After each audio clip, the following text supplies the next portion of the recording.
একেবারে অবিশ্বাস্য, এভাবেও সেঞ্চুরি করা যায়।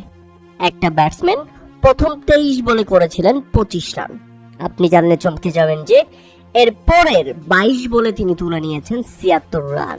আরো অবিশ্বাস্য ব্যাপার হচ্ছে যে মুম্বাই ইন্ডিয়ান্সকে 100 করতে লেগেছিল 14 ওভার। সেই মুম্বাই ইন্ডিয়ান্স পরের 6 ওভারে তুলে ফেলেছে আরো 100 রান। একটাবার চিন্তা করেছেন কি পরিমাণ পিটিয়েছেন তিলক ভার্মা, আর তার উদযাপনটাও ছিল বেশ। সমালোচকদের জবাব দিয়েছেন এক হাত কানে আর এক হাত উপরে, সেই সাথে সৃষ্টিকর্তার কাছে প্রার্থনা।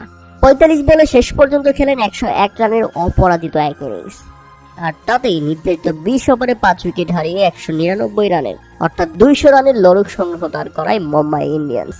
একটা সময় দেখে মনে হচ্ছিল মুম্বাই ইন্ডিয়ান্স 150 রানও করতে পারবে না, কিন্তু সেই মুম্বাই ইন্ডিয়ান্স 200 রানের টার্গেট দিয়েছে শুধুমাত্র তিলক ভার্মার এই অনবদ্য অবিশ্বাস্য সেঞ্চুরির সুবাদে।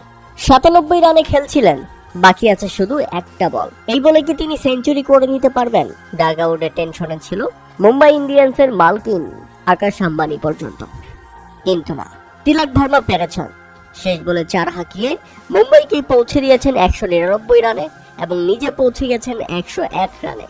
সেঞ্চুরি সেঞ্চুরি মুম্বাই ইন্ডিয়ান্সের হয়ে প্রথম কোনো ব্যাটসম্যান দেখিয়ে দিল নিজের খেলমা।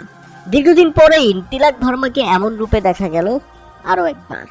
এমন তিলক ভার্মাকে দেখতেই মুম্বাই ইন্ডিয়ান্সের সমর্থকরা দীর্ঘদিন অপেক্ষা করেছে, অবশেষে সেই দিন এসেছে। আর জবাবে ব্যাটিং করতে নেমে শুরু থেকেই সেই হারিয়ে ফেলে গুজরাট টাইটান্স। জস বাটলার ফিরলে মাত্র 5 রানের মধ্যেই তারা হারিয়ে ফেলে 2 উইকেট। এরপর অধিনায়ক শুভমান গিলও ব্যর্থ। গ্ল্যান ফিলিপস ফিরলে মাত্র 55 রানের মধ্যেই 5 উইকেট এবং শেষ পর্যন্ত তারা লজ্জাজনকভাবে অল আউট হয়ে গেছে। আর তাতে মুম্বাই ইন্ডিয়ান্সের জয়। আর এটা শুধু মুম্বাই ইন্ডিয়ান্সের জয় নয়, এটা মুম্বাই ইন্ডিয়ান্সের ফেরার মঞ্চ তৈরি হয়েছে।